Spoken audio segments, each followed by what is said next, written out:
What the heck is this? When I got back from working late, what I saw was my girlfriend, the one I adored, hugging my colleague.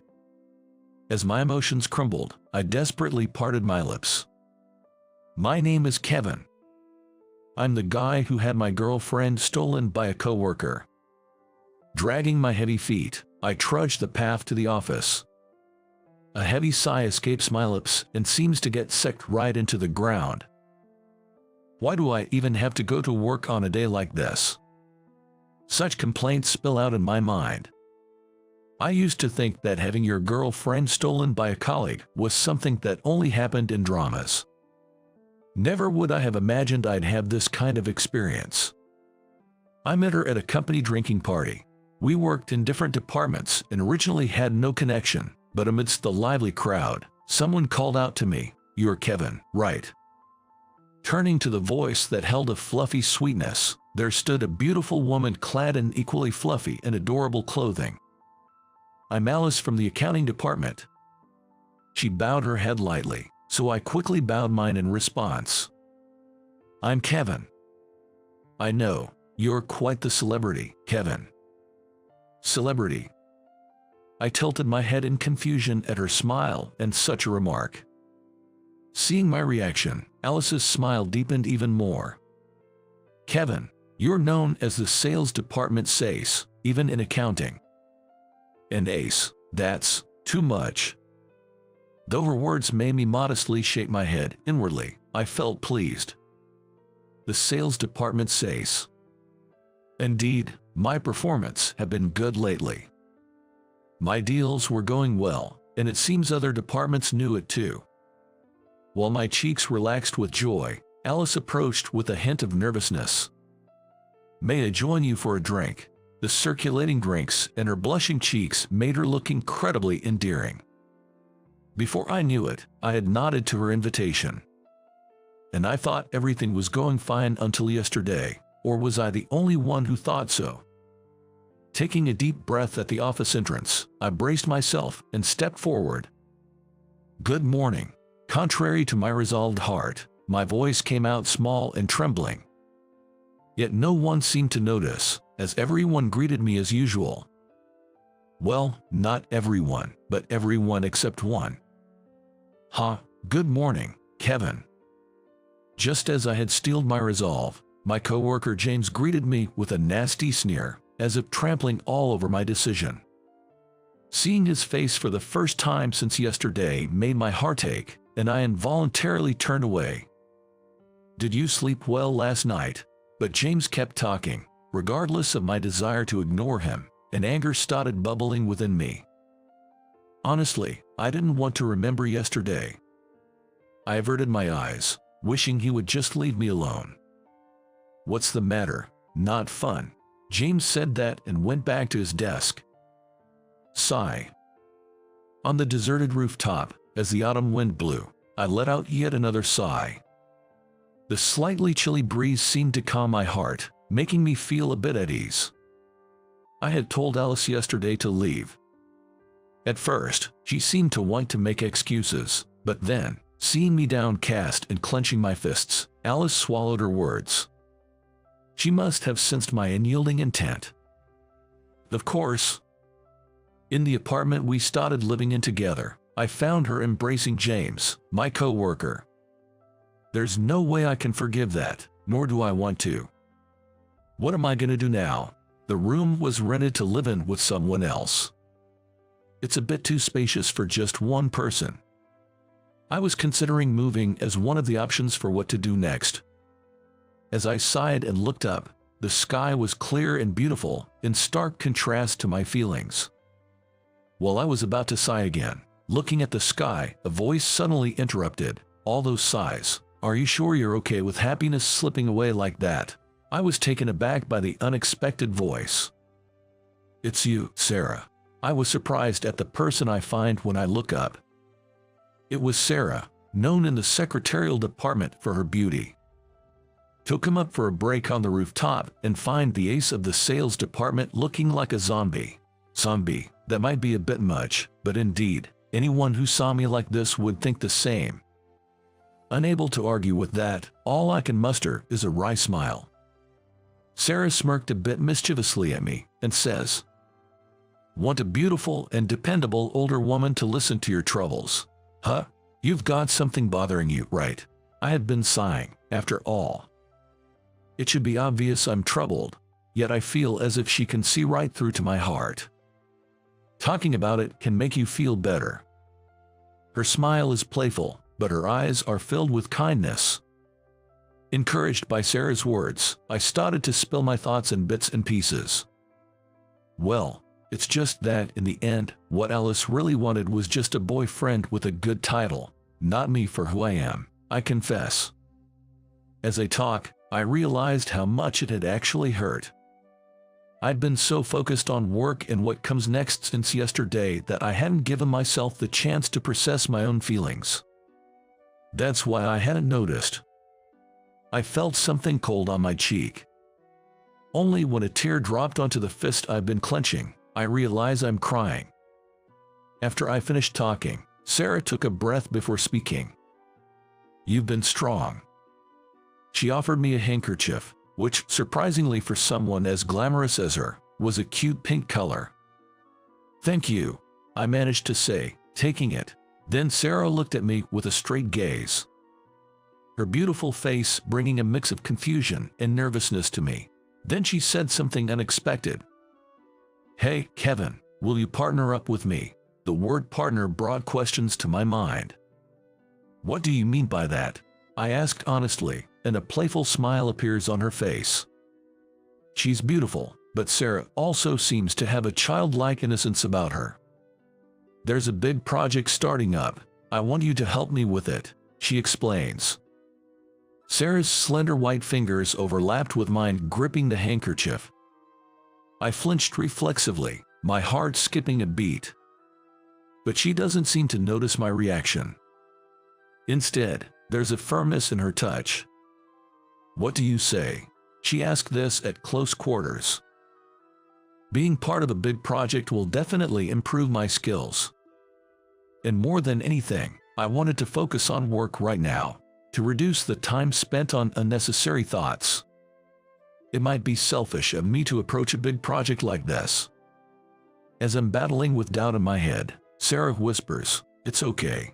Maybe if she believes in me this much, it's worth a shot." I'd be honored to. From that day on, my busy days began. In the morning, right after arriving at the office, I'd get the car out, and it was arranged that Sarah and I would make our rounds to greet clients. Of course, I was driving, relying on Sarah's navigation to get us around. Lunch was usually a light affair at a nearby cafe, which had become our regular spot. Sarah always ordered the same thing: coffee and an egg sandwich. I made sure they added sugar for you. Thanks. It was something I had come to realize after pairing up with Sarah. She had quite the sweet tooth. Sarah, looking sharp in her pantsuit, I had, albeit mistakenly, pegged her as the black coffee type. So when I first saw her putting plenty sugar and milk in her coffee, I couldn't help but blurt out, "Huh, not black." She puckered her lips slightly in annoyance and responded, "I like sweet one." Seeing her like that, I secretly thought she was actually quite adorable. Another thing I noticed was that Sarah was not a morning person. Yawn. Good morning. Her morning greetings in the parking lot were usually mixed with yawns, and while you'd think her hair was impeccably done, sometimes the back was sticking out. Getting to know the other side of this beautiful secretary was becoming a daily delight. Then we would usually return to the office in the late afternoon. As soon as we were back, we'd start on document preparation and go through meetings repeatedly, together. We pondered how to make things better, how to satisfy the users and the clients with this project. Going home always happened after the day changed, but the days were fulfilling. It spared me from needless thoughts and from seeing my colleague James or my ex-girlfriend Alice. Above all, Sarah was counting on me. Working together with her was a great joy, a motivation to keep pushing through each day. Gradually, I found myself determined to make this project a success with Sarah. Lying on bed, I clenched my fist and raised it toward the ceiling. I'm gonna make this a success, I whispered with determination, and with that, consciousness slipped away. It's finally tomorrow, huh? What's the matter, Kevin? Feeling nervous? Even I get nervous sometimes, you know. Amidst the rustle of the office in the secretarial department, just before the last train, these teasing words were directed at me, making me feel a bit embarrassed as I responded. Seeing the ace of the sales department nervous is a rare treat for me. With that, she gave me a beautiful smile that seemed to outshine any gain I could claim, making a small thud in my heart. Today, like any other, was filled with making rounds of greetings and preparing documents. After the meeting, Sarah and I were getting ready for the project presentation tomorrow. Tomorrow, we'll be presenting the content of our project to our clients. Once we get past this, it's just a matter of moving forward. We had finally made it this far. I had sworn to myself that I would make it a success, which was why I was nervous, but it seemed that Sarah was different. "Don't you get nervous, Sarah?" When I asked, she looked surprised for a moment, then flashed an easy smile. "Of course not." I thought to myself how different the beautiful ladies of the secretarial department were, but the words that followed took me by surprise and made my heart beat loudly. "I've worked so hard to get here with you, Kevin. There's nothing to be afraid of." Her clear-cut beautiful smile was so dazzling, I couldn't help but sigh. Hey, why the sigh? At times like this, Sarah's ability to see right through me felt a bit sly, but also somewhat comforting. That's why I didn't bother to answer her question and just said, "Let's hurry up and finish the prep so we can go home." "Okay, so we'll check everything again after we come in tomorrow." "All right." With preparations done, I headed for the elevator to leave the company.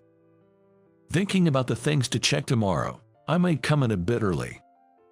As I was setting the alarm on my phone, a high-pitched ding sounded, and the elevator stopped at an intermediate floor. The person standing beyond the now open doors widened my eyes in surprise and tightened my chest. "Kevin." The voice that reached my ears was sweet. When we were together, it sounded cute. Now it was just irritating, and the mere act of her calling my name made it hard to breathe. Beyond the doors stood Alice and James. "What, you are still here? Bernace, have you fallen so low to be working overtime?" James sneered with a snide remark, stirring anger within me. But since I didn't even want to speak to him, I remained silent, staring him down. "That's scary, scary. That's why I could take Alice from you." "Stop talking about that at work." I realized quickly that he was taunting me. Though no one else was around, a company is not the place to bring personal affairs. That was my firm belief when I said those words. However, the response didn't come from James, but from Alice next to him. I was lonely. "Kevin, you never paid any attention to me," so I turned to James. Alice wasn't listening to me. She rattled off personal sentiments, and I sighed out of sheer exasperation. Moreover, her words seemed to be blaming me, making me think, was Alice always this kind of person? I was just disappointed. I didn't care anymore. With that thought, I turned away and reached out to press the elevator button. I didn't want to be in the same space with them any longer. "But if I've been listening all this time, you're really good at playing the victim, aren't you?" A voice tinged with a hint of anger resonated among the three of them, and that's when I remembered Sarah's presence. I had been talking to Sarah, but I hadn't wanted her to hear such talk. That thought gave rise to a different kind of tightness in my chest. Yet Sarah continued to gaze directly at the two in front of her. "You can't even support a busy ace like him. I question your standing as a woman. Plus, you'd be better off dumping that kind of guy." Her voice was steady, with a firm core that didn't waver. All we could do was listen to Sarah's words. A man who can only show himself by belittling others is hardly worth your time. Well, if that's your unusual taste, I have nothing to say. The image of Sarah, who couldn't handle black coffee and wasn't a morning person, seemed to vanish somewhere, I thought to myself. While I was thinking about this, suddenly, Sarah wrapped her arms around me in a tight hug. Our three voices overlapped in response to the unexpected turn of events. But Sarah didn't seem to care and declared, "Kevin is already going out with me." She stated it matter-of-factly. "Wait, Sarah." Stepping out of the elevator and seeing her, there was a mischievous smile. Seeing that smile, I immediately caught on and managed to say, "Enough with the teasing, please." But I was a little irritated. Sorry for butting in so suddenly, but, watching her stylish figure walking ahead, she turned back with a slightly shy smile and said, "You know, I wouldn't mind if you really want what I mentioned earlier." Her words left me unsure if she was joking or serious. I wonder if I'll keep being tossed around by her in the future. With a sigh that was becoming all too familiar, I called out to her back walking ahead. "What if I took that seriously? I was planning to tell you to wait until the day after tomorrow because we have the big project tomorrow. Then, let's plan for the day after tomorrow." Sarah stopped without turning back and asked, "Really? Didn't I just say so? I'll give you my answer the day after tomorrow." If I could see my face in a mirror right then, I'm sure it would have a slightly mischievous expression. If you can say such clever things, you must be all right. Thanks to you, Sarah. Let's do our best tomorrow. Yes, I'm suddenly feeling very motivated. When she turned around, her face was so bright it was beyond words. And the next day, on the way back to the office after the project presentation, we were at our usual cafe, drinking coffee together. "Think it went well?" she asked, adding more sugar to her coffee than usual, perhaps freed from the tension. "It's all good. The materials seem to resonate with the audience, so there shouldn't be any problems. It will definitely be a success." That's a relief. But now I'm wondering about your answer tomorrow. Of course, she was referring to the matter we had discussed the previous night. "Can I give my answer now? Is that all right?" "Sure. Please go out with me." Silence fell between me and Sarah, and the cafe's background music suddenly seemed very loud. "Are you sure I'm not that cool, black coffee-drinking executive secretary you imagined?" "I already know that. I've made up my mind not to judge people by their looks or titles." "Oh, you have a good mindset." "I like Sarah, who enjoys sweets and cute things. So, what do you say?"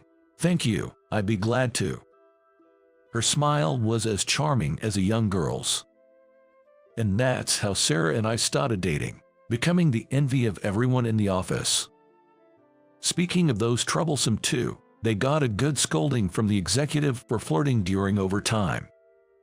James was sent to a small factory in a remote area known for its strict manager.